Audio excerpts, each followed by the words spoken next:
Praise lord, హల్లెలూయా. అదే కక్క ముక్క తిన్న వాళ్ళు గట్టిగా చెప్పండి. అవునా? కక్క ముక్క తిన్న వాళ్ళు గట్టిగా చెప్పండి, హల్లెలూయా, హల్లెలూయా. మంచిది. తినని వాళ్ళు ఇప్పుడు గట్టిగా చెప్పండి చూద్దాం. తినని వాళ్ళు చెప్పండి. తిన్న వాళ్ళు గట్టిగా చెప్పారు. ఇప్పుడు తినని వాళ్ళు గట్టిగా చెప్పండి, హల్లెలూయా. అంటే తిన్న వాళ్ళకంటే తినని వాళ్ళు గట్టిగా ఉంది, ఎందుకంటే అది ఆకలి బాధ. సో అందరం ఒకసారి లేచి నిలబడదాం. నిర్గమాకాండము 2వ అధ్యాయము. అందరము లేచి నిలబడదాం. నిర్గమాకాండము 2వ అధ్యాయము.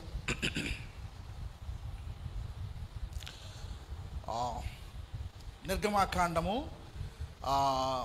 2వ అధ్యాయం 1 నుండి 3 వచనాలు నేను చదువుతాను, వినండి. లేవి వంశస్థుడొక్కడు వెళ్ళి లేవి కుమార్తెను వివాహము చేసుకొని ఆ స్త్రీ గర్భవతి అయి కుమారుని కని వాడు సుందరుడై ఉండుట చూచి 3 నెలలు వాణ్ణి దాచెను.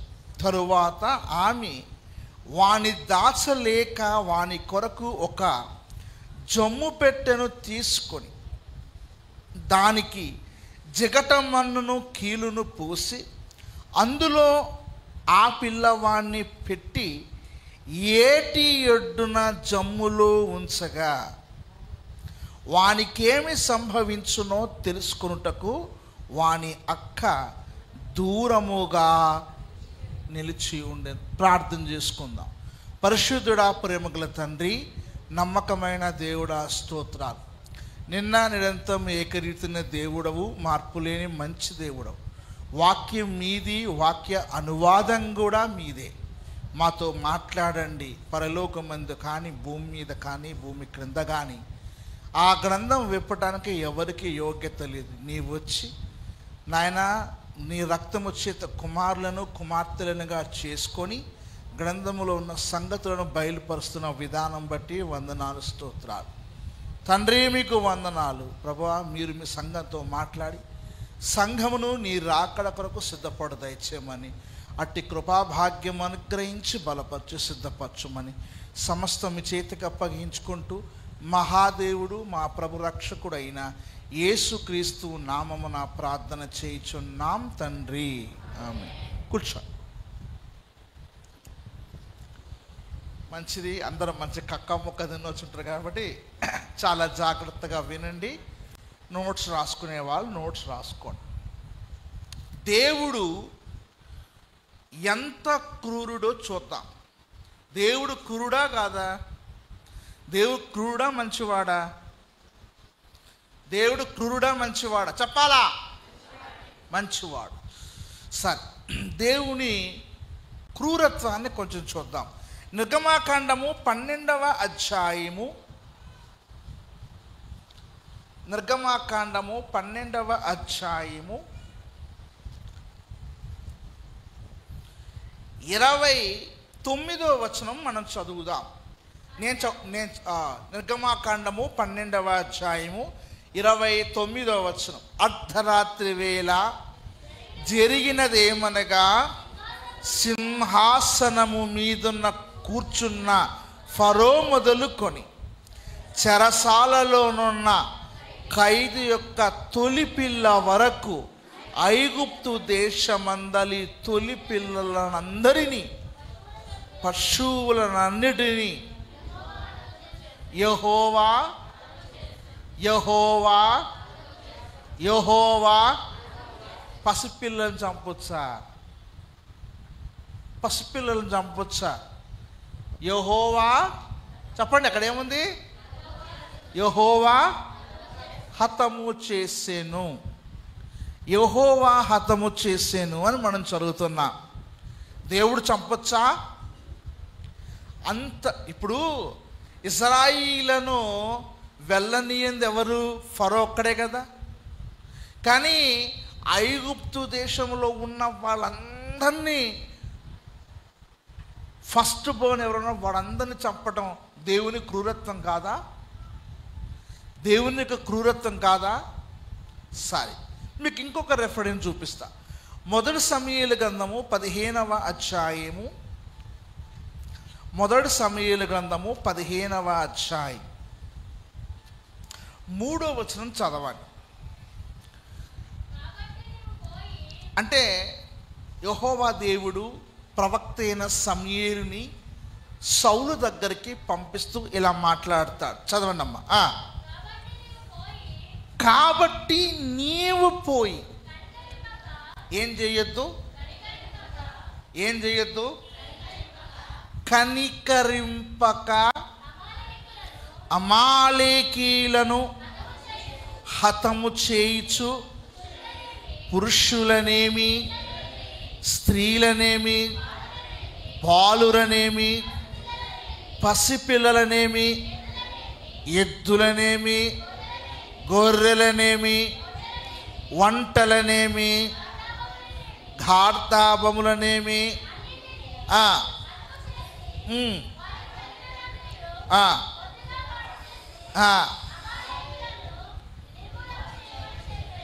దేవుడు ఇలా క్రూరంగా చెప్పొచ్చా? కనికరింపక, అస్సలు కనికరమే చూపించవద్దు. ఉందా? మీ బైబిల్లో ఉంది కదా, నా బైబిల్లో కాకుండా నీ బైబిల్ కూడా ఉంది కదా. సరే, పురుషులను చంపమన్నాడు. సరే, పురుషులు తాగుతారు, తిరుగుతారు. స్త్రీలు ఏం చేశారు? స్త్రీలను కూడా చంపమన్నాడు. సరే, పురుషులు స్త్రీలు పెద్దవాళ్ళు కాదు, సరిపోయింది. బాలురనేమి అన్నాడు. బాలురు ఏం చేశారండి? పోనీ బాలురు పక్క పెట్టండి, ఇంకా చివరి లాస్ట్ వచనం ఏముంది? పసిపిల్లలను కొట్టడానికేం మనసు రాదు. పసిపిల్లలని కొట్టడానికి మనసు వస్తుందా? పసిపిల్లలను కొట్టడానికి మనసు వస్తుందా మనకి? కానీ దేవుడేం చెప్తున్నాడు? దేవుడేం చెప్తున్నాడు? చెప్పాలి, నోడు చెప్పాలా? ఏం చెప్తున్నాడు దేవుడు? చంపి కాల్చేయమన్నాడు. చూడండి దేవుడు ఎంత క్రూరంగా కనిపిస్తున్నాడు. దేవునిలో అసలు కరుణ ఏమైనా ఉందా? కరుణ కనపడుతుంది అసలు? దేవునిలో కరుణ కనపడుతుందా లేదా? అది చెప్పండి. ఉందా లేదండి? మాట్లాడలేని కక్క మొక్క తిన్నారు, గట్టి చెప్పాలా? ఉందా లేదా? అరే ఉంది లేదు రెండు చెప్పండి. ఈమె సిస్టర్ ఉంది అంటు, కానీ అక్క నోటు మాట బయటకు వస్తలే. సరే, కాబట్టి నేను మీకు ఇంట్రడక్షన్ చేస్తాను. అసలు దేవుని యొక్క న్యాయము, దేవుని యొక్క తీర్పు ఎలా ఉంటుంది అన్నది నేను మీకు ఒక ఎగ్జాంపుల్ చెప్తాను. ఒకసారి నేను ఫ్లైట్లో వెళ్తున్నాను. ఒక దగ్గర భూకంపం వచ్చింది.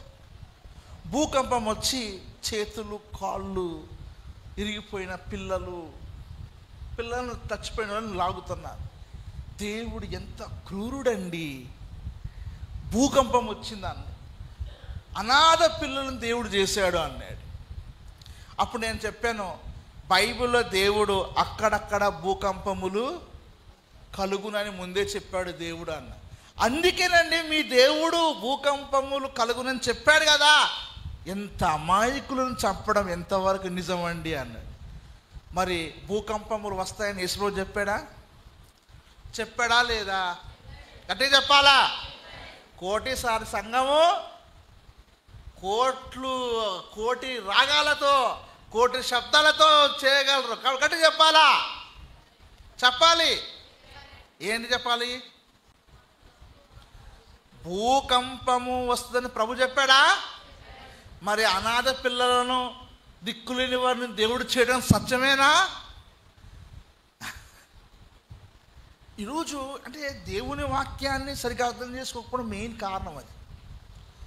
ఇదే విషయాన్ని ఈరోజు నేను నాకు ఇచ్చిన సమయంలో నేను సాధ్యమైనంత వరకు ముగిస్తాను. నేను ఏమి ఇచ్చిన టైంకి ఒక్క నిమిషం కూడా లేట్ చేయి. ఈరోజు ఈ ఉపద్రవాల జీవితాలలో, ఈ లోకంలో పిల్లల్ని ఎలా పెంచాలి, శ్రమలతో కూడిన జీవితంలో, ఈ పాపపు లోకములో మనం పిల్లల్ని ఎలా పెంచాలి అన్నది ఈరోజు కొన్ని విషయాలు మనం నేర్చుకుందాం. మొట్టమొదలుగా దీనికి పునాదిగా నేను ఇంకొక లేఖనాన్ని మీకు చూపిస్తాను. బైబిల్లో దేవుడు అబ్రహామునకు వాగ్దానం చేశాడు. ఆ వాగ్దానం చేసిన తర్వాత వాళ్ళు యాకోబు యొక్క 11 మంది కుమారులు ఐగుప్తుకి వెళ్తారు. ఐగుప్తులో వాళ్ళు నివాసము చేస్తారు. ఐగుప్తులో నివాసం చేసినప్పుడు యోసేపు ఒక గొప్ప పని చేస్తాడు. ఒక్కసారి చూడండి, 47వ అధ్యాయము ఆదికాండము. యోసేపు చేసే గొప్ప పని చూడండి ఒకసారి.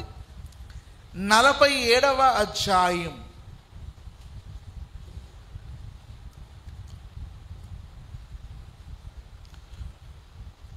20వ వచనము 21వ వచనము చదువుదాం. అట్లు యోసేపు ఐగుప్తు దేశములో ఎన్నైతే భూములు ఉన్నాయో ఆ భూములన్నిటినీ ఎవరి కొరకు కొన్నాడు? 11 మంది అన్నదమ్ములు, వాళ్ళ పిల్లలు ఉన్నారు కదా, వాళ్ళ కొరకు ఎందుకు కొనలేదు?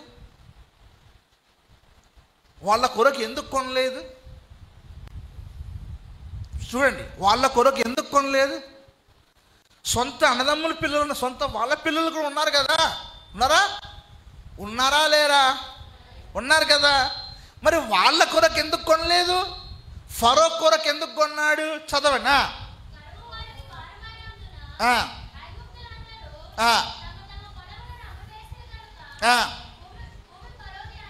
భూమి మొత్తము ఐగుప్తు దేశంలో ఉన్న భూములన్నీ ఎవరిదైపోయినాయి?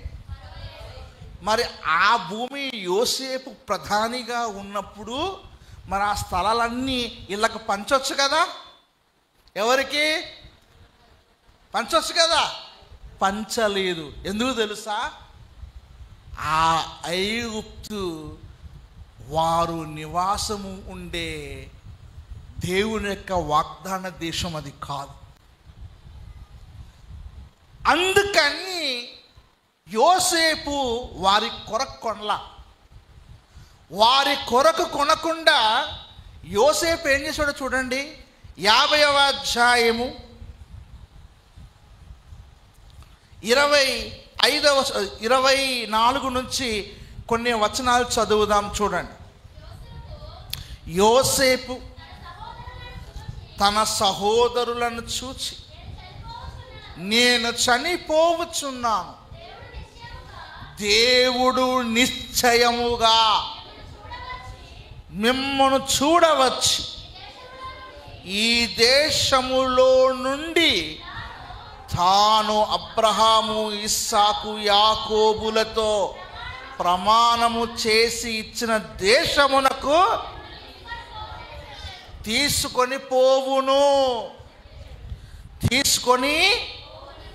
నిశ్చయముగా మిమ్మల్ని చూడవచ్చి తీసుకొని పోతాడు. కదా. మరి యోసేపు దేవుడు నిశ్చయముగా మిమ్మల్ని చూడవచ్చు, అప్పుడు మీరు నా ఎముకలు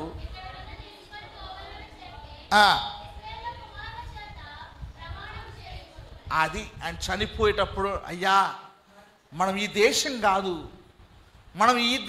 కాదు, దేవుడు అబ్రహాము, ఇస్సాకు, యాకోబులకు వాగ్దానం చేసిన దేశం ఉంది. ఆ దేశంలోకి మనల్ని తీసుకుపోతాడు. ఆయన వస్తాడు, మనల్ని తీసుకుపోతాడు, ఆయన దర్శిస్తాడు, మనల్ని తీసుకుపోతాడు. అప్పుడు నా ఎముకలు తీసుకుపోండి అన్నాడు. అంటే ఆ యోసేపు ఆ యొక్క ఫరో భూములన్నీ, ఐగుప్తు దేశపు భూములన్నీ ఫరో కొరకి కొన్నా, ఇశ్రాయేలు కొరకు మాత్రం కొనలా. ఇశ్రాయేలు కొరకు మాత్రం కొనలేదు. ఎందుకు కొనలేదు తెలుసా? వీళ్ళు కొంటే వీళ్ళు ఈయనే ఉండిపోతారు. అంటే తన మరణము దేవుని యొక్క నిర్గమనాన్ని ఇశ్రాయేలును ప్రేరేపించేలా చేసింది. మన భక్తి జీవితం కూడా అలా మన రాబోయే తరానికి యేసుక్రీస్తు రాకడకి సిద్ధపడినట్లుగా మన జీవితాలు అలా ఉండాలి. యోసేపు మరణము నిర్గమమును గూర్చి ఇశ్రాయేలు ఆలోచించినట్లుగా చేసింది. నీ మరణం, నీ జీవితం క్రీస్తు రెండవ రాకడకి అనేకులు క్రీస్తు రెండవ రాకడ సిద్ధపడినట్లుగా నీ జీవితం ఉండాలి. హల్లెలూయా. అవునా? అవునా కాదండి? దేవుడు అలాంటి భక్తులను ఖచ్చితంగా మన ముందు ఉంచుతాడు. యోసేపు మరణము, యోసేపు సమాధి, యోసేపు ఎముకలు ఇశ్రాయేలు ఐగుప్తు దేశము నుండి దేవుడు పాలు తెనులు ప్రవహించు దేశమునకు నడిపించటానికి పురికొల్పబడ్డాది. అలానే నా దేవుని ప్రియమైన సంఘమా, నీ మాట, నీ ప్రవర్తన, నీ జీవితం, నీ చావు, నీ ఎముకలు కూడా క్రీస్తు రాకడకు ప్రతిబింబించేలా, అనేకులు క్రీస్తు రాకడకు సిద్ధపడేలా ఉండాలి. హల్లెలూయా. అయితే అలా సిద్ధపాటులో కొన్ని వచనాలు మనం చదువుదాం. 8వ వచనం చదువుదాం. 8వ వచనం, నిర్గమాకాండం 1:8. నిర్గమాకాండం 1వ అధ్యాయము 8వ వచనం. అప్పుడు యోసేపును ఎరుగని మొత్తము ఐగుప్తు దేశ భూములన్నీ ఫరో కొరకు కొన్న యోసేపుని ఆయన పేరు మర్చిపోతాడా ఫరో గారు? మర్చిపోతారా? మరి ఎరుగని అని ఉంది కదా, ఇక్కడ ఎరుగని అని ఉంది కదా, ఉందా లేదా? అంటే ఆయన పేరు తెలియదా? తెలుసా తెలియదా? మరి ఇక్కడ యోసేపుని ఎరుగని కొత్త రాజు అని ఉంది. కొన్ని సందర్భాల్లో బైబిల్ భాషలో ఎరుగని అంటే తృణీకరించిన అని అర్థం. మీకు ఒక ఎగ్జాంపుల్ బైబిల్లో చూపిస్తాను. ప్రభువా నీ నామమున దయ్యములు వెళ్ళగొట్టలేదా? నీ నామమున ప్రవచింపలేదా? నీ నామమున అద్భుతాలు చేయలేదా అంటే ప్రభు అంటాడు, అక్రమం చేయువార్లారా నా యుద్ధ నుండి పొండి, నేను మిమ్మల్ని ఎన్నడూ చెప్పాలా? ఎరుగను అంటే అలా పేరు తెలియదా యేసు ప్రభుకి? అలా పేరు తెలవదా? తెలుసు. కానీ యేసుక్రీస్తు వారిని ఏం చేశాడు? తృణీకరించాడు. అలానే ఇప్పుడు చదువుదాం. అప్పుడు యోసేపును తృణీకరించిన కొత్త రాజు ఐగుప్తులో. కరెక్ట్ సరిపోయిందా మీకు? కరెక్ట్గా అర్థమైంది కదా? ఐగుప్తు రాజు తృణీకరిస్తున్నాడు. చాలా జాగ్రత్తగా గమనించండి. అయితే ఇక్కడ మనం ఇంకొక విషయం చూద్దాం. అతడు తన జనులతో ఇట్లా, నేను ఇదిగో ఇశ్రాయేలు సంతతిని ఈ జనం మనకంటే విస్తారం అంటే ఎక్కువ మంది, మనకంటే ఐగుప్తీయుల కంటే ఎవరు ఎక్కువ ఉన్నారు? ఐగుప్తీయుల కంటే బలం ఎక్కువ ఎవరికి ఉంది? మరి వెళ్ళిపోవచ్చుగా, దేవుడు పాళ్ళు తేళ్లు ప్రవహించి దిశకు వెళ్ళిపోవచ్చుగా. ఐగుప్తుల కంటే ఎక్కువ ఎవరున్నారు? ఐగుప్తుల కంటే బలం ఎక్కువ ఎవరికి ఉంది? మనం అలాంటప్పుడు అక్కడ ఉండి ఎందుకు? కానీ వాళ్ళకు వెళ్ళాలన్న మనసే లేదు. వెళ్ళాలన్న మనసు ఎందుకు లేదంటే వాళ్ళకి ఆ మనసు ఎందుకు లేదో చూడండి. ఆదికాండము 47:27. ఎందుకు ఆ మనసు లేదో చూద్దాం. ఆదికాండము 47:27. ఇశ్రాయేలు ఐగుప్తు దేశమందలి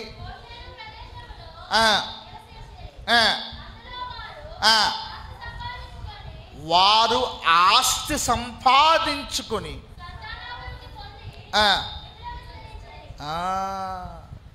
ఆస్తి సంపాదించుకున్నవాడికి పోవాలని మనసు ఉంటుందా? అది ఇప్పుడు చూడండి, మన చుట్టుపక్కల పెద్ద పెద్ద పెద్ద పెద్ద బిల్డింగ్లు కడుతుంటారు. వాళ్ళకి ఎందుకు నేను 30 సంవత్సరాలు బతకాలా, 50 సంవత్సరాలు బతకాలని అది కనపడుతుంటుంది. అందుకే క్రైస్తవుడు ఒక ఇల్లుంటే చాలు, ఒక మంచి ఇల్లుంటే చాలు, లేకపోతే ఆ మంచి రెంట్ ఇల్లు ఉంటే చాలు. కానీ పక్కోడు కట్టాడని చెప్పేసి మనం కట్టి అప్పుల పాలై తిప్పలు పడుతుంటారు కదా. అలా ఉండొద్దు. మన జీవితము క్రీస్తు రాకడను ప్రతిబింబించేలా ఉండాలి. అయితే మనం ఇక్కడ చూస్తాం, వారి ఆస్తి వారు ఐగుప్తుల కంటే ఇశ్రాయేలు ఎక్కువ మంది ఉన్నారు. అప్పుడు ఆ రాజు అన్నాడు, వీళ్ళు మళ్ళీ వెళ్ళిపోతారేమో. కానీ ఇక్కడ చూడండి 10వ వచనం, వారు విస్తరింపకుండునట్లు మనము వారి ఎడల యుక్తిగా జరిగించుదుము. నిర్గమకాండం 1:10. వారు విస్తరింపకుండునట్లు మనము వారి ఎడల విస్తరించకూడదు. ఈ ఇశ్రాయేలు విస్తరిస్తే నష్టం అనుకుంటున్నారు, కానీ ఐగుప్తు దేశంలో వాళ్ళకి అవసరమే లేదు. ఎందుకంటే యోసేపు వాళ్ళ స్థలాలు ఏం కొనలా, వెళ్ళండి మనం పోవాలా అని వాళ్ళని ప్రేరేపిస్తూ ఉన్నాడు. ఎవరు? యోసేపు. అందుకే ఆయన ఎముకలు కూడా అక్కడ సమాధి చేయించలేదు. నాకు పాలరాతి సమాధి కావాలా, నాకు ఈ సమాధి కావాలని చెప్పలే, నా ఎముకలు అక్కడికి తీసుకెళ్ళండి అన్నాడు. అలా పురిగొల్పుతున్నాడు. ఆ పరిస్థితులు ఇక్కడ చూడండి.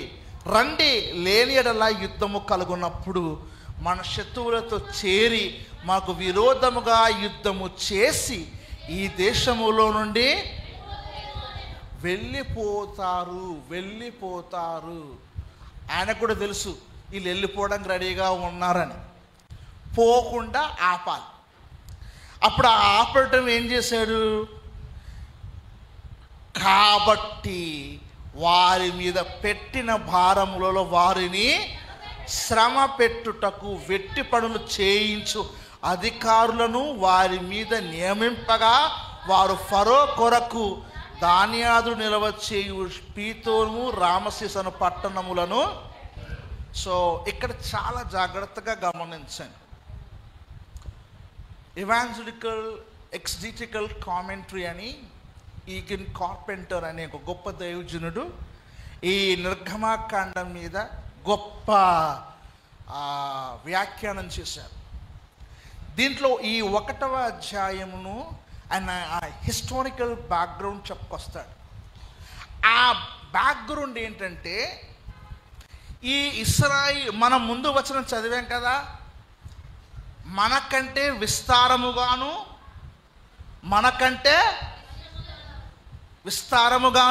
మనకంటే బలిష్టముగా ఉన్నారు, ఎక్కువ ఉన్నారు, అంతపాటు బలము. కాబట్టి విస్తరించకూడదు. రెండోది, అలా బలాన్ని ఏం చేయాలా? తగ్గించాలి. ఎలా తగ్గించాలి అంటే వాళ్ళతో పనులు చేయించాలి, రెచ్చగొట్టాలి. అందుకనే ఏం చేయించాడు? పీతోము రామసీసను పట్టణములను వారి చేత. అరే మాకు ఐగుప్తీలో మాకు బలం చాలదు, మీకు ఇంతే రాయి మోయగలం, మీరు ఇశ్రాయేలు రాయి. అలా వీళ్ళు మనోళ్ళు రాయి మోసేస్తామని చెప్పి లేపారు. ఆ బలాన్ని లేపి ఏం చేశారు? అలా లేపుతూ ఆ పట్టణాలు కడుతూ 8 గంటలు పని చేస్తే చాలు. 8 గంటలు పండుకుంటే ఆరోగ్యం బాగుంటుంది. 8 నుంచి 12 గంటలు కష్టపడితే శరీరము ఏమవుతుంది? రెస్ట్ లేక కృంగిపోయి బలమంతా వెళ్ళిపోతుంటుంది. వాళ్ళకి కావాల్సింది అదే. రెచ్చగొడితే రెచ్చిపోవద్దు. వాళ్ళ గ్రంథాలలో ఆ విషయం ఉంది. దాన్ని ఈగన్ కార్పెంటర్ గారు దాన్ని చాలా అద్భుతంగా ఇస్తాడు. వాళ్ళ బలాన్ని ముందు ఏం చేశాడు? ఐగుప్తీయులు ఇశ్రాయేలు బలాన్ని బక్కపలస చేసేశారు. జాగ్రత్త, నీ బలము కూడా అలా బక్కపలస కావద్దు. నీ బలము నీ దేవుని కొరకై ఉండాలి. నీ బలము నీ దేవుని కొరకై ఉండాలి. నీ బలము నీ కొరకై ఉండాలి తప్ప పక్కోడి కొరకు కాదు. మేలు చేయమన్నాడు, అంతేగాని అరే మనము వాడిని కొడదాం రండిరా అనగానే మనోడు నువ్వు బలవంతుడు కాదురా కొడదాం రారా అనగానే వీడు టీషర్ట్ వేసుకొని పోతున్నాడు. వాడు అంటే వాడిని ఏంది, ఈయన కేసులో ఇరికిస్తే క్రిస్టియన్స్ చూసావా కొట్టారని చెప్పడం వాడు బలమైన ప్లాన్ అది. అట్లా చాలా చిక్కులో పెడుతుంటారు. క్రైస్తవ జీవితం అలా ఉండకూడదు. క్రైస్తవ జీవితం అలాగా ఉండకుండా చాలా యథార్థంగా ఉండాలి. అయితే చూడండి, అయినను ఐగుప్తులు వాడు సమపెట్టిన కొలది వారు విస్తరించి ప్రబలు గనక వారు ఇశ్రాయేలు ఎడల చాలామంది సువార్త చేస్తున్నారు అనుకోండి, చాలామంది క్రైస్తవ రైతులు అనుకోండి, కొంతమంది మతోన్మాదులు ఎంత ఆపినా ఈ సువార్త పెరుగుతూనే ఉంది. దీన్ని ఎలా నాశనం చేయాలని ఎన్నో రకరకాల పథకాలు పంటూ ఉంటారు. కానీ దేవుని జనము విస్తరించటం దేవుని వాగ్దానం. అది దేవుడు విస్తరించడము దేవుని. ఈ జనాన్ని ఆపడం ఈ భూమి మీద ఎవరి తరము? ఎందుకంటే పరలోకమందును భూమి మీదను నాకు సర్వాధికారము ఇయ్యబడి ఉన్నది. అంటే మొత్తము ఈ భూమి మీద ఏది అధికారం కలిగింది చెప్పండి? సువార్త. పరలోకమందును భూమి మీదను నాకు సర్వాధికారం ఇవ్వబడి ఉన్నది కనుక మీరు సర్వలోకానికి వెళ్ళి సర్వ సృష్టికి సువార్తను ప్రకటించండి. ప్రెసిడెంట్ అయినా సరే, పిచ్చోడైనా సరే, బిచ్చగాడైనా సరే, బ్యాంక్ మేనేజర్ అయినా సరే, ఎవరైనా సరే పరలోకం వెళ్ళాలంటే రక్షణ మార్గము యేసుక్రీస్తు శిలువ మరణ పునరుత్థానాలు. హల్లెలూయా. దాన్ని నమ్మి విస్తరిస్తుంటే అసూయపడుతుంటారు. ఎలాగైనా క్రైస్తవులను అడ్డం చేద్దామని చూస్తుంటే ఎన్నడూ అది సాధ్యము కాదు. అయితే చూడండి, 13వ వచనం చదువుదాం. ఇశ్రాయేలు చేత ఐగుప్తులు కఠినముగా సేవ చేయించుకునేది, వారు ఇశ్రాయేలు చేత చేయించుకొనిన ప్రతి పనియు కఠినముగా ఉండెను. వారు జగటం వంటి పనిలో, ఇటుకల పనులోను, పొలములోను చేయు ప్రతి పనిలోను కఠిన సేవ చేయించి వారి ప్రాణములను చచ్చిపోదాం అనే పరిస్థితి తీసుకొచ్చా. విస్తారంగా ఉండి బలిష్టంగా ఉన్న ఇశ్రాయేలును ఐగుప్తులు ఎక్కడ తీసుకొచ్చారు? ఎక్కడ దాకా? ప్రాణములు విసికేలాగా, చచ్చిపోయేలాగా ఆలోచన కలిగేలా తీసుకొచ్చారు. జాగ్రత్త, నీ పక్కనున్నోడు, నీ వెనకాలన్నోడు, నీ మీదున్నోడు, నీ కిందున్నోడు నిన్ను కుయుక్తితో నీ బలాన్ని ఏం చేశాడు? పాడు చేస్తాడు. ఒక మంచి అబ్బాయి వాడు క్రికెట్ బెట్టింగ్ పెట్టించాడు. ఒరే ఇట్లా పోతే 5,000 వస్తారా, 5,000 10,000 వస్తారా అని. వాడు మొత్తం ఎప్పుడు 50,000 జబ్బులో పెట్టుకునేవాడు. చివరికి 50 లక్షల ఇల్లు అమ్ముకోవాల్సి వచ్చింది. జాగ్రత్త, ఎప్పుడైనా సరే మన బలము ఈ లోకములో దేవునికి మాత్రమే ఉపయోగించాలి. దేవుని పనికి, మన సొంత పనికే ఉపయోగించాలి. జాగ్రత్త. ఐగుప్తీలాగా రకరకాలుగా నీ బలాన్ని తీసేయడానికి సిద్ధంగా ఉంటారు ప్రజలు. వారి పట్ల నువ్వు చాలా జాగ్రత్త కలిగి ఉండవలసి ఉన్నది. హల్లెలూయా. అయితే నేను ఇదంతా ఇప్పుడు చెప్పడానికి కాదు, కానీ ఇంతటి పరిస్థితులలో చివరి లాస్ట్ ప్లాను వర్కౌట్ చేయడానికి సిద్ధపడతాడు. అదేంటంటే మగపిల్లలు పుడితే నదిలో పారవేయండి అని మంత్రసానులకు చెప్తాడు. ఇప్పుడు చూడండి, అదే విషయము 22వ వచనంలో ఉంది, చదవండి. అయితే ఫరో హెబ్రీలలో పుట్టిన ప్రతి కుమారుణ్ణి నదిలో పారవేయుడి,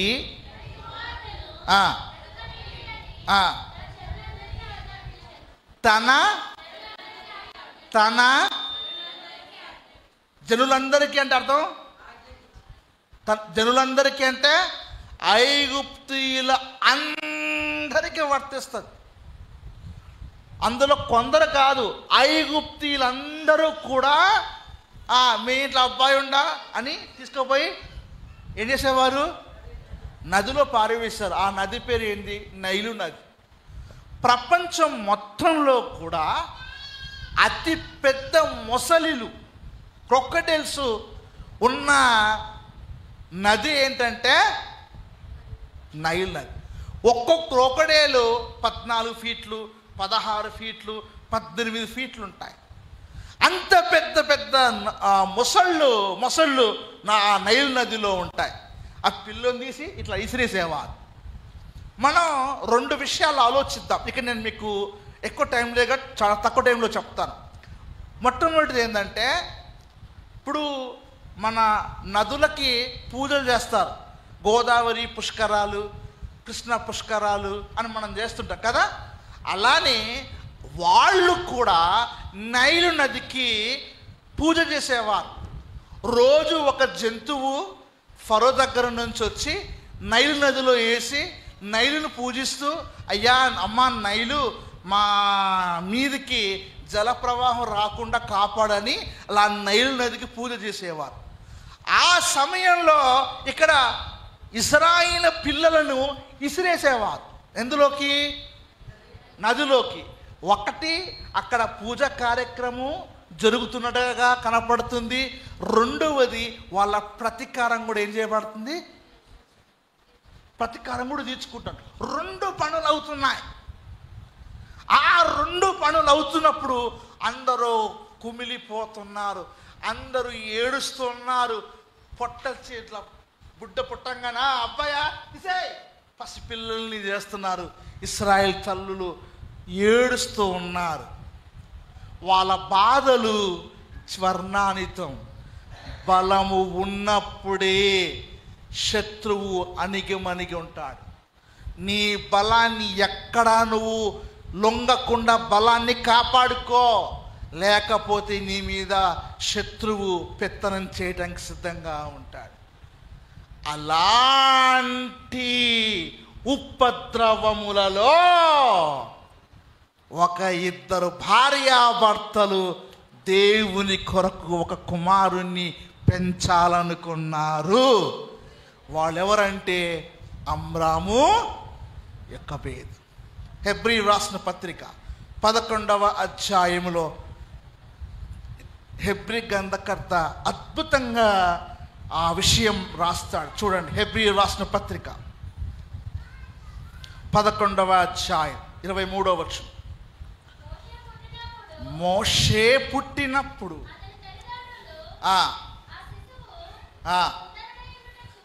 ఆ శిశువు సుందరుడై ఉండుట చూచి విశ్వాసమును బట్టి అది రాజాజ్ఞకు భయపడక, రాజాజ్ఞకు భయపడక తల్లిదండ్రులు దేవుని ఆజ్ఞకు భయపడ్డప్పుడు రాజాజ్ఞకు భయపడరు. మిగతా ఇశ్రాయేలు రాజాజ్ఞకు భయపడ్డారు, కానీ ఈ యెకోబేదు ఆమ్రాములు మాత్రం ఎన్నడూ భయపడలే. రాజాజ్ఞకు భయపడక తన గర్భములో నుండి పుట్టిన మోషేని ఏం చేశారు తెలుసా? 3 మాసములు కాపాడుకున్నారు. అది తల్లిదండ్రులు చేయవలసిన బాధ్యత, అది రెస్పాన్సిబుల్. నీ కనుగ్రహించబడిన నీ కుమారుణ్ణి, నీ కుమార్తెను నువ్వు కాపాడుకోవాలి. అది నీ బాధ్యత. యెకోబేదు ఆమ్రాములాగా అది నీ బాధ్యత అంతే. వాస్తవం ఏం తెలుసా అండి? ఎక్కడైతే మొసళ్ళున్నాయో అక్కడనే మోషను దాచాలనుకున్నారు వాళ్ళు. అసలు నాకు అర్థం కాలేదు. నేను ఫస్ట్ అనుకునేవాడిని చదువుతుంటే, మొసళ్ళున్నాయి అందరూ ఉన్నాయి, అక్కడెందుకు జమ్ము పెట్టిందామా అని అర్థం కాల. నేను ఎవాంజలికల్ ఎగ్జిటికల్ కామెంటరీ చదివినప్పుడు డాక్టర్ ఈగన్ కార్పెంటర్ అనే గొప్ప దైవజనుడు రాసిన కామెంటరీ చదివినప్పుడు నేను పొందిన ఆ ఆనందం మామూలు కాదు. అది మీకు ఎక్స్ప్లెయిన్ చేస్తా. వాళ్ళు ఏం చేశారు తెలుసా? మంచిగా జమ్ముని తీసుకొచ్చారు, చేసి జమ్ము పెట్టెను తయారు చేసి కీళ్ళు పూశారు. లోపల బయట మంచి కీళ్ళు పూశారు. కీళ్ళు పూసి ఆ నైల్ నదిలోనే వదిలేశారు. వాస్తవానికి మొట్టమొదలుగా దేవుడు కీలు పూయమని చెప్పాడు. ఎవరితో? నోవాహుతో. చిత్తసారక మానుతో ఓడను చేసుకొనుము. చిత్తసారక మాను అంటే బెరడు, ఇట్లా బెరడులా ఉంటుంది. ఆ బెరడుతో ఓడను తయారు చేసుకోవాలి. ఆ ఓడను తయారు చేసుకున్న తర్వాత దానికి దేవుడు ఏం పూయమన్నాడు? దేని పూయమన్నాడు చెప్పండి, చెప్పాలి. ఏం పూయమన్నాడు? మీరు మీ అమ్మగారిని చూడడం తప్ప నన్ను చూడడం మానేశారు, అందుకే కాగిపోయింది. అది బాగా పాయింట్అవుట్ చేస్తా. నేను ఆడియన్స్ని బాగా చూస్తా. నా కళ్ళన్నీ మీ మీదే ఉంటాయి. ఎందుకంటే నాకు ఈ టీచింగ్ ఫీల్డ్ బాగా అలవాటు కాబట్టి ఎవడో చూస్తున్నాను చెప్తా. ఇప్పుడు ఆ వాటర్ బాటిల్ అయ్యగారికి ఎత్తున్నా, పెద్ద వింతనా కాదు కదా. వాక్యం వినడం చాలా గొప్ప కదా. మీరు మరి దాని కాకుండా అటు చూడడం అది ఎంత అజ్ఞానంతో కూడిన పని. అది వాక్యాన్ని వినండి. తర్వాత మీ అమ్మగారు మీ అయ్యగారు ఎటు పోరు, ఇన్నే ఉంటారు. అది మీ కొరకు మంచి ఇల్లు కట్టారు. రేపు అయ్యగారు ఏసీ కూడా పెట్టిస్తారట. వామ్మో గొప్ప, మిమ్మల్ని ఎంత ప్రేమిస్తుండో మీ అయ్యగారు. మంచి మీ అయ్యగారిని విడవకుండా ఏసీలో మంచి హాయిగా ఉండండి. అయితే ఇక్కడ చాలా జాగ్రత్తగా గమనించండి. దేవుడు అన్నాడు చిత్తసారకపు నానుతో ఓడను సిద్ధం చేసుకోన్నాడు. అప్పుడు ఆ ఈగన్ కార్పెంటర్ అనే గొప్ప పండితుడు ఏమంటాడంటే, బ్లూ వేల్స్ ఉంటాయి, చేపలు తిమింగలాలు బ్లూ వేల్స్ ఉంటాయి. ఒక 5-6 బ్లూ వేల్స్ కనుక తోకతో కొడితే నోవాహు కూడా పల్టీలు కొట్టేస్తుంది. ఏం కొట్టేస్తుంది? పల్టీలు కొట్టేస్తుంది.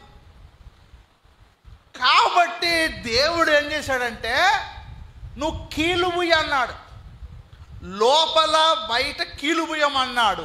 1 నీళ్లు లోపలికి రావు. 2 జలచరాలు ఉన్నాయి కదా, చేపలు తిమింగలాలు తాబేలు, ఈ జలచరాలు ఉన్నాయి కదా, వాటికి కీళ్ళ వాసన పడదు. ఇప్పుడు దగ్గరకి ఆ యొక్క ఓడ ఆ యొక్క కీళ్ళు పూసిన తర్వాత సీసీసీ కంపు వాసన వీడికి పోవద్దని దూరం అయిపోదు. అట్లా నోవాహు ఓడ దగ్గరికి ఏ జలచరమో రాలేదు. ఎందుకంటే దాన్ని దేవుడు సిద్ధపరిచాడు. హల్లెలూయా. అది అర్థమైంది వీళ్ళకి. ఆహా, నోవాహు ఓడను చేసినట్టు మనం కూడా చేద్దాం, నోవాహు ఓడను చేసినట్టు మనం కూడా చేద్దామని మోషే వాళ్ళ అమ్మ నాన్న ఏం చేస్తారు చూడండి. 2వ అధ్యాయం 3వ వచనం. తర్వాత ఆమె వాణ్ణి దాచలేక వాని కొరకు ఒక జమ్ము పెట్టి తీసుకొని దానికి జిగటమన్నును కీలును పూసి అందులో ఆ పిల్లవాడిని పెట్టి, ఆనాడు జలచరాలు ఓడలు ఏమి తాకలేదు కాబట్టి ఈ నైలు నదిలో ఉన్న జలచరాలు నా కుమారుని ఏం చేయవు, ఎందుకంటే నేను ఒక భక్తుడు చేసే దాన్నే చేస్తున్నానని చేసి వదిలేశా. ఏడుతున్నాడు మోసే, అని ఏడుతున్నాడు. ముసలి వచ్చింది, అరే చాక్లెట్లా ఉన్నాడు ఈ బాబు అనుకోని సీసీ సీసీ వే అని వెళ్ళిపోయి. ఇంకో ముసలి వచ్చింది, జలచరములు ఏవి కూడా హాని కలిగించలేదు. చూసారా, ఆపదలు కూడా దేవుని భక్తుడు చేసిన దాన్ని వాళ్ళు చేశారు కాబట్టి తన కుమారుణ్ణి కాపాడుకోగలిగారు. ఈరోజు తల్లిదండ్రులమైన నువ్వు నీ కుమారుని నీ కుమార్తెని కాపాడాలంటే దీంట్లో నుంచి భక్తులు చేసిన దాన్ని నువ్వు చెయ్యాలి. దీంట్లో నుంచి భక్తురాండు చేసిన జీవితము ఆ క్రియలు నువ్వు చేస్తే ఈ లోక పాప ప్రపంచంలో నీ కుమారులను నీ కుమార్తెలను కాపాడుకోగలవు. హల్లెలూయా. తెలుసు ఫరో కుమార్తె ఇప్పుడు స్నానానికి ఎందుకు వచ్చింది ఇవన్నీ నేను చెప్పడానికి నాకు సమయం లేదు. అది స్నానం చేయటానికి కాదు, కానీ సర్లే జస్ట్ ఆ మాట అనుకుందాం. ఆమె ఎందుకు వస్తుంది, రోజు ఎందుకు రాకూడదు, ఇవన్నీ విషయాలు నేను చెప్పడానికి సమయం లేదు. కానీ ఒక్క మాటను మాత్రం నేను చెప్తాను. ఇక్కడ చూడండి, 8వ వచనం చదువుదాం, 7వ వచనం చదువుదాం. అప్పుడు వాని అక్క ఫరో కుమార్తెతో నీ కొరకు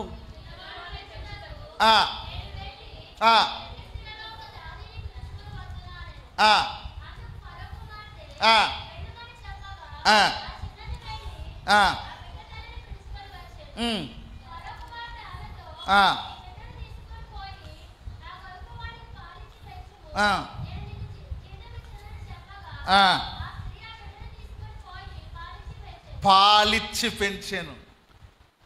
చూసారా, పాలిచ్చి పెంచింది ఎవరు?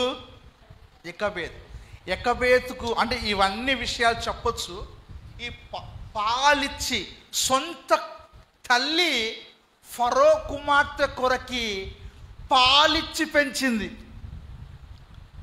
మరి నువ్వు కూడా దేవునికి అనుగ్రహించిన కుమార్తెను దేవుని కొరకు పాలిచ్చి పెంచితే మీకు దేవుడు జీతం ఇవ్వడా? రండి, దేవుని కొరకు మన పిల్లలను పెంచదముగాక. దేవుని కొరకు మనం వారిని ఏం చేద్దాము? పెంచదాము. దేవుడు జీతం ఇచ్చున్నట్లుగా దేవుని కొరకు పెంచుదాం. చూడండి, ఇంకొక మాట చూద్దాం. హెబ్రీ రాసిన పత్రిక 11వ అధ్యాయము. హెబ్రీలకు రాసిన పత్రిక 11వ అధ్యాయము. ఒక మాట ఉంటుంది, దాన్ని నేను మీకు చూపిస్తాను. చూడండి, 24వ వచనం. మోషే పెద్దవాడైనప్పుడు విశ్వాసమును బట్టి ఐగుప్తు ధనము కంటే క్రీస్తు విషయమైన నింద గొప్ప భాగ్యమని ఎంచుకొని, అది అక్కడ కావాలి నాకు, అల్పకాల పాప భోగములు. వినండి, చాలా జాగ్రత్తగా గమనించు. తల్లి తిరిగి మళ్ళీ ఫరో కుమార్తె దగ్గర తీసుకొచ్చింది. ఎవరు? ఎకబేత్. ఆ ఎకబేత్ తర్వాత ఫరో మోషే ఆ ప్యాలెస్లో పెరిగాడు. ఏ ప్యాలెస్లో అయితే ఇశ్రాయేలు మగబిడ్డలను చంపండని ఏ రాజభవనం నుంచి ఆజ్ఞ వచ్చిందో అక్కడికి తీసుకెళ్ళాడు దేవుడు. ఎవరిని? దేన్ని బట్టి? వారి తల్లిదండ్రుల విశ్వాస జీవితమును బట్టి అక్కడికి తీసుకెళ్ళి అక్కడ పెరిగాడు.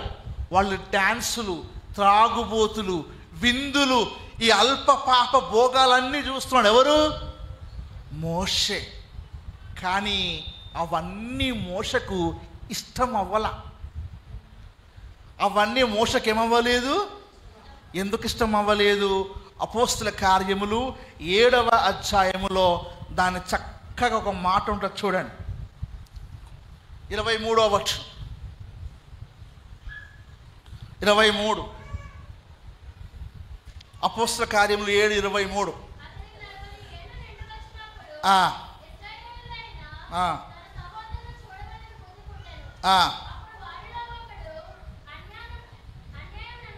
చాలండి. ఏమనుంది? తన సహోదరులను చూడవలనన్న బుద్ధి. అంటే ఐగుప్తు ప్యాలెస్లో ఉండి కూడా ఇశ్రాయేలును విడిపించాలి అనే బుద్ధి ఎవరికుంది? ఎవరికుంది? అలా ఎవరు సిద్ధం చేశారు మోషేను? తల్లి, తండ్రి. నేను చాలా చోట్ల చాలామందికి చెప్తుంటా, ఇంట్లో కుటుంబ బలిపీఠం పెట్టండి. కుటుంబ బలిపీఠం చాలా ముఖ్యం. అమ్మ, నాన్న, భార్య, భర్తలు, కుమారుడు, కుమార్తెలు ఒక ప్రతి రాత్రి కుటుంబం కలిసి పాట పాడి చిన్న వాక్యం చదువుకొని ఆ కుటుంబంలో అవసరతల నిమిత్తము ప్రార్థన చేయండి. అలా మీరు మీ కుమారులను పెంచితే వాడు అమెరికాలో ఉన్నా, అంటార్కిటికాలో ఉన్నా, అండమాన్లో ఉన్నా అదే పని చేస్తుంది. అర్థమవుతుందా?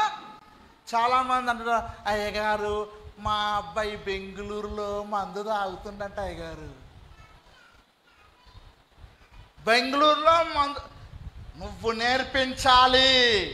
ఇంట్లో అది చిన్నదే కావచ్చు, రోజు కుటుంబ బలిపీఠము చెయ్యండి. కుటుంబంలో సమస్యలు ఉండవు, కుటుంబంలో బాధలు ఉండవు, కుటుంబంలో సమాధానము నింపుద కలిగి ఉంటుంది. అందుకే ప్రభు అన్నాడు, ఏ ఇల్లు యోగ్యమో ఆ ఇంటిని విచారించి అక్కడ ఉండండి, మీ సమాధానము. అది చాలా ముఖ్యం. నువ్వు చదువుకున్నా చదువుకోకపోయినా, భార్యాభర్తలే నువ్వు, చిన్న పిల్లలతో సహా కుటుంబ ఆరాధన చాలా ముఖ్యం. అది మోషే తల్లి మోషకు అది నేర్పించింది. ఒకవేళ అవసరమైతే ఫరో అయ్యే అవకాశం ఉంది. ఎవరికి? మోషకి. కానీ తల్లి నేర్పిన బోధ, నాన్న మనం ఇక్కడోళ్ళం కాదు, మన ప్రాంతం ఇది కాదు, మన వాగ్దానం ఇది కాదు, మనము దేవుడు మనకిచ్చిన వాగ్దాన దేశం వేరు, అక్కడికి వెళ్ళాలి. నువ్వే ఇదిగో ఆ ప్యాలెస్లకు వెళ్ళిన మొట్టమొదటి ఇశ్రాయేలువు.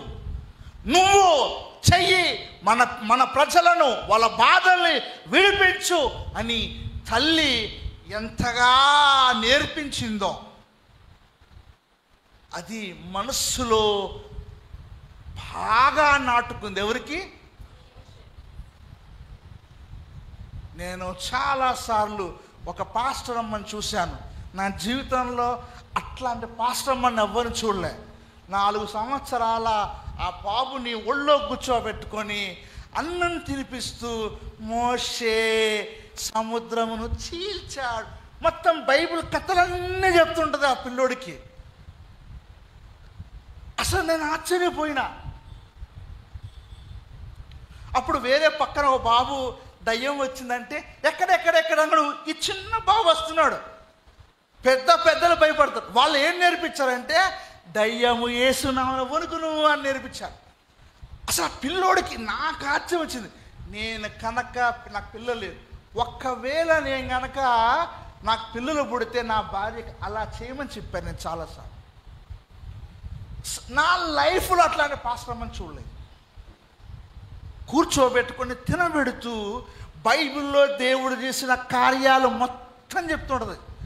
అలానే తింటాడు వాడు. అసలు ఆశ్చర్యపోయాను, నిజం చెప్తున్నానండి. అసలు నేను రేపు నా కనుక నా పిల్లలు పుడితే అలా చేయమని నా భార్యకి చెప్పాలి. వండర్ఫుల్. నా జీవితంలో నేను మర్చిపోలేని సత్యం అది. 4 సంవత్సరాల పిల్లోడు. అట్లా మోషే తల్లి అలా నేర్పించింది. ఎవరికి? ఎస్. విశ్వాసమును బట్టి పోగన అవసరంలా ఈ ప్రజలను విడిపెడతామని వచ్చాడు.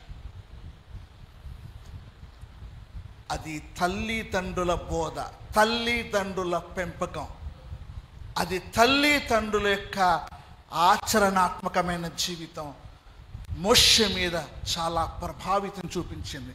అయితే నేను ఒక 4-5 పాయింట్లు చెప్పి ముగిస్తాను. అదేంటంటే, ఐగుప్తు దేశపు ఫరో రాజు చెయ్యలేని కార్యాలు 5 మోషే చేశాడు. హెబ్రీ పత్రిక 11వ అధ్యాయంలో ఒక మాట ఉంటుంది, విశ్వాసమును బట్టి ఐగుప్తు ధనము కంటే క్రీస్తు విషయమైన గొప్ప భాగ్యమని ఎంచుకున్నాడు. It is a decision in his life. ఇశ్రాయేలును చెడతారు, అయినా పర్వాలేదు, ఇది గొప్ప భాగ్యము అనుకున్నాడు. ఎందుకంటే తన ప్రజలను విడిపించాలన్న, తన ప్రజలను వాగ్దానానికి నడిపించాలన్న ఆశ, తృష్ణ మోషలో కనపడుతుంది. మనకు అక్కడ మోషలో కనపడుతుంది ఆ తృష్ణ. ఇశ్రాయేలుని తిట్టుకొని ఇశ్రాయేలు చాలామంది సనిగారు అరణ్యంలో మోషే మీద కదా. అయినా అయ్యా వీరిని చంపకు అని అడ్డుపడ్డాడు. ఎవరు అడ్డుపడ్డారు? మోషే. అలా తల్లిదండ్రులు పెంచారు. విశ్వాసమును బట్టి ఇశ్రాయేలు ప్రజలను విడుదల చేయాలనుకున్నాడు. కాబట్టి ఎవ్వరు చేయలేని 5 గొప్ప విషయాలు చేశాడు.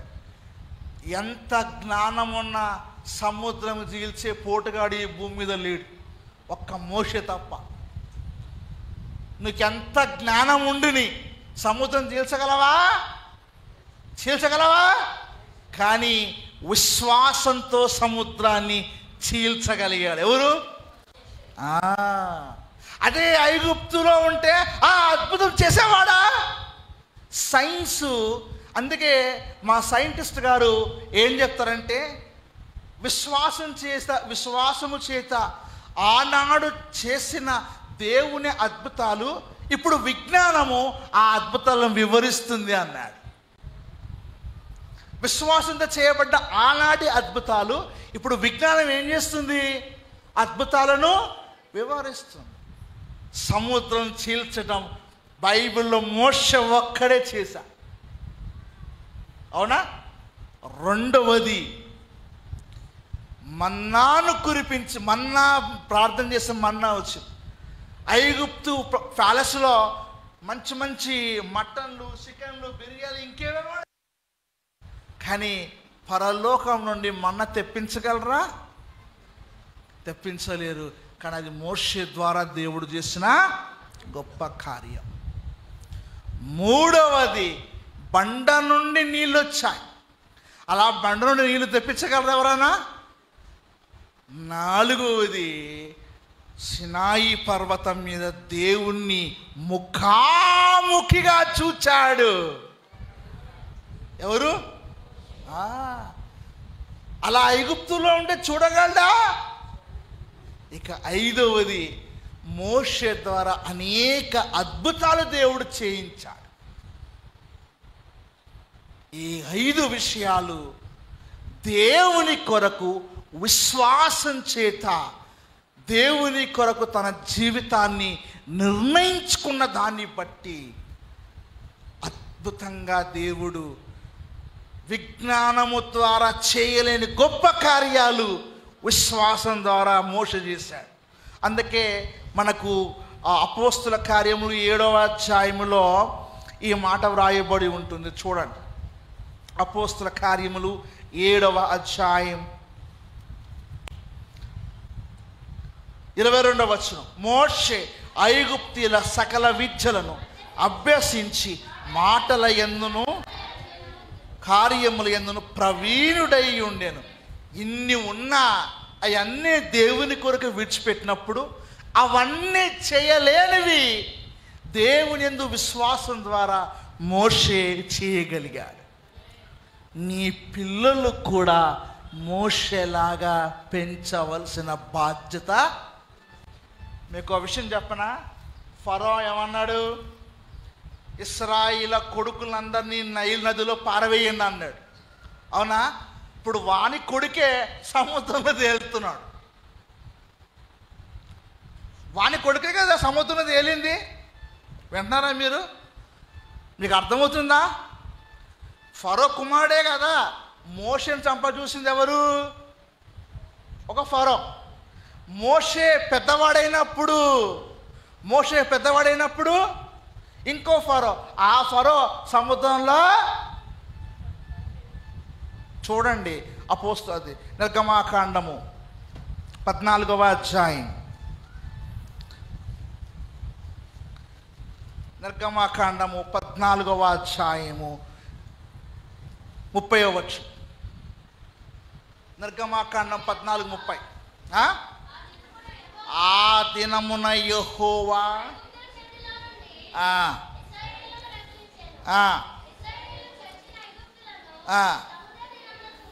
ఎరా అప్పుడు అలా శవాలన్నీ సముద్రం వరకు వచ్చేసరికి ఈడే అలా చంపాలన్నాడు పిల్లలు, ఈయనే జరిగాను.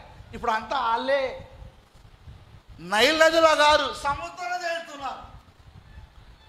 దేవుడు తీర్పు ఎప్పుడు న్యాయమైన తీర్పు అని అర్థమవుతుందా? ఐగుప్తీలందరూ చంపాలనుకున్నారు పిల్లల్ని, కాబట్టి జ్యేష్ఠుల బదులు ఐగుప్తీల పిల్లలందరినీ దేవుడు చంపడంలో న్యాయము ఉంది. హల్లెలూయా. కొంతమంది చంపుంటే కొంతమంది దేవుడు చంపేటోడు. ఐగుప్తులందరూ పిల్లలను చంపాలనుకున్నప్పుడు దేవుడు ఎందుకు న్యాయానికి న్యాయం చేయాల్సిందే. కాబట్టి వాళ్ళంతా తేలిపోయి శవాలుగా తేలిపోయారు. మొత్తం ఒక్కడు కూడా సముద్రంలో లేడు. అందరూ కొట్టుకొచ్చారు. అందరూ ఇశ్రాయేలు చూశారు. అప్పుడు అనుకున్నారు, ఆహా. మీరు 15వ అధ్యాయం ఆ పాటలు మొత్తం అదంతా ఉంటుంది. దేవుడు ఎవరైతే కఠిన దాసత్వము నుంచి చేసుకోవాలనుకున్న వాళ్ళు మళ్ళీ వచ్చారు, వాళ్ళందరూ చచ్చిపోవటం ఇశ్రాయేలు కన్నులారా చెప్పండి. అవునా? That's the god's judgment. కాబట్టి నా ప్రియమైన దేవుని కుమారుడా, దేవుని కుమార్తె, నీ పిల్లల్ని నువ్వు ఎలా పెంచాలి? దేవుని కొరకి దేవునికి ఎలా పెంచాలి? మోషే ఎలా పెంచాలి? ఈ పాపపు లోకములో, ఈ అన్యాయపు లోకములో, ఈ యొక్క అన్ని రకాల బానిసత్వాలకు గురి చేస్తున్న ఈ లోకములో ప్రార్థన చేయి. భార్యాభర్తలైన మీరు దేవుని సన్నిధిలో మోకరించి, దేవా నీవు నాకు అనుగ్రహించిన నీ గర్భఫలములను బట్టి వందనాలు. ఈ రోజు నుండి నా కుమారుణ్ణి, నా కుమార్తెను నేను మోషేలా పెంచి అనేకులకు పాపపు నాశనత్వము నుంచి నేను విడిపిస్తానని నిర్ణయం మీరు తీసుకోండి. ఉదయకాల సమయంలో ప్రభు మనతో మాట్లాడిన సందేశం అదే. ఎక్కడైతే ఆపద వచ్చిందో, ఏ నైలు నదిలో మొసళ్ళు ఉన్నాయో అక్కడే దేవుడు తన కుమారుణ్ణి కాపాడుతాడు అని దైవ నిశ్చయిత అమ్రాము ఎక్కవేదులు కలిగి ఉన్నారు. ఎందుకంటే దేవుడు నోవాహుతో అదే చెప్పించాడు, అదే చెప్పాడు, వీళ్ళు పాటించారు. నీ కుమారుడు, నీ కుమార్తె ఏ జమ్ము పెట్టెలో క్షేమంగా ఉంటారంటే దీంట్లో క్షేమంగా ఉంటారు. ఈ క్షేమము, ఈ వాక్యము అనే క్షేమములో నీ కుమారులను, నీ కుమార్తెలను జాగ్రత్త ఉంచుకుంటే మొసళ్ళు ఎన్నొచ్చినా కారణం ఏంటంటే, ఒక మాట చెప్పి ముగిస్తాను. 119వ కీర్తన 119వ కీర్తనలో ఒక మాట ఉంటుంది. 38వ వచనం. 38వ వచనం.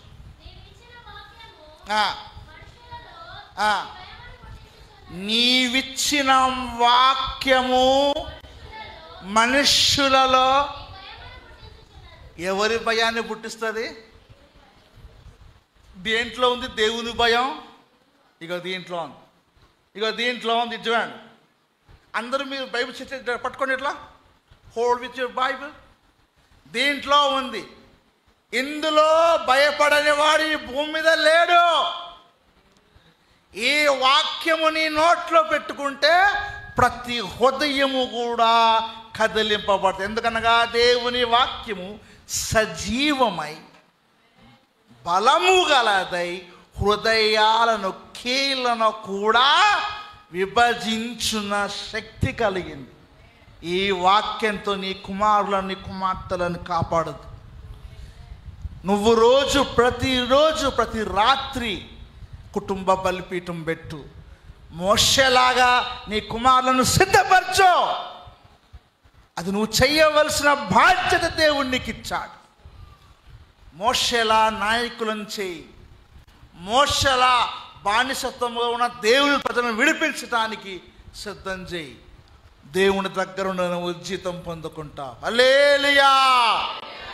దేవుడు మీకు మంచి వాక్యం ఇస్తే దేవునికి గట్టిగా చప్పట్లు కొట్టండి, గట్టిగా కొట్టండి.